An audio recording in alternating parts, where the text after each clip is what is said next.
સમાચાર સાથે હું છું જિજ્ઞાસા। સમાચારમાં સૌથી પહેલા વાત કરવી છે વિરમગામ અંધાપા કાંડની કે જેના ગહેરા પ્રત્યાઘાત પડ્યા। ગુજરાત હાઈકોર્ટે ઘટનાને ધ્યાને લઈને સુઓ મોટો દાખલ કરી છે। Justice A.S. સુપૈયાની ખંડપીઠે સુઓ મોટો લીધી છે। રામાનંદ ચેરિટેબલ હોસ્પિટલમાં આંખના ઓપરેશન બાદ લોકોએ દ્રષ્ટિ ગુમાવી। ઓપરેશન સમયે કઈ બેદરકારી દાખવી હતી તેવું કોર્ટે સવાલ કર્યો છે।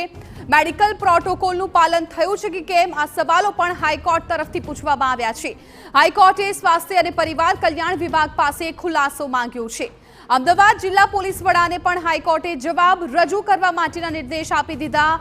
અંધાપા કાંડ મામલે 7 ફેબ્રુઆરીએ વિગતવાર સુનાવણી હવે હાથ ધરવામાં આવશે। મહત્વનું છે કે ગઈકાલે જ આ અંધાપા કાંડ છે એ સામે આવ્યો હતો।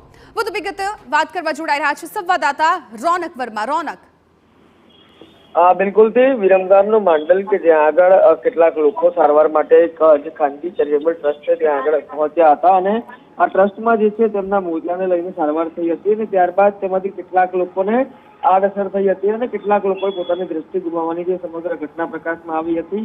આજે જ્યારે ગુજરાત હાઈકોર્ટની કામગીરી શરૂ થઈ ત્યારે જસ્ટિસ A.S. સુપૈયાની ખંડપીઠ દ્વારા આ મામલો પ્રકાશમાં લેવામાં આવ્યો હતો અને જે 17 લોકોને અસર થઈ છે તેમની ચિંતા કરીને તેમના દ્વારા સ્વતઃ સંજ્ઞાન અરજી લેવામાં આવી છે।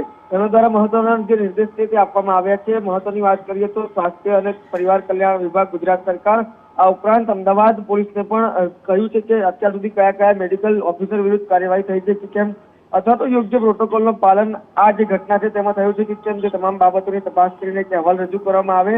આગામી જે સુનાવણી છે તે 7 ફેબ્રુઆરીના રોજ ગુજરાતના મુખ્ય ન્યાયાધીશની ખંડપીઠ હેઠળ હાથ ધરાશે। પરંતુ મુખ્ય વાત એ છે કે જ્યારે આ પ્રકારના ઓપરેશન થાય છે, આ પ્રકારની સારવાર આપવામાં આવે છે ત્યારે કયા વસ્તુઓનું ધ્યાન રાખવામાં આવે છે અને જો આ લોકોએ પોતાની દ્રષ્ટિ ગુમાવી છે તો તેમને કયા પ્રકારે કમ્પન્સેટ એટલે કે કયા પ્રકારનું વળતર મળવાપાત્ર છે કે કેમ તે મામલે પણ એક રિપોર્ટ તૈયાર કરીને જવાબ રજૂ કરવા માટે ગુજરાત હાઈકોર્ટ દ્વારા આજે નિર્દેશ આપવામાં આવ્યા છે। બિલકુલ રોનક, આભાર। એટલે કે આ વિરમગામ અંધાપા કાંડના હવે ઘેરા પ્રત્યાઘાત જોવા મળ્યા છે। ગુજરાત હાઈકોર્ટે ઘટનાને લઈને હવે સુઓ મોટો દાખલ કરી છે। Justice A.S. સુપૈયાની ખંડપીઠે આ સુઓ મોટો લીધી છે। રામાનંદ હોસ્પિટલમાં આંખના ઓપરેશન બાદ લોકોએ દ્રષ્ટિ ગુમાવી હતી।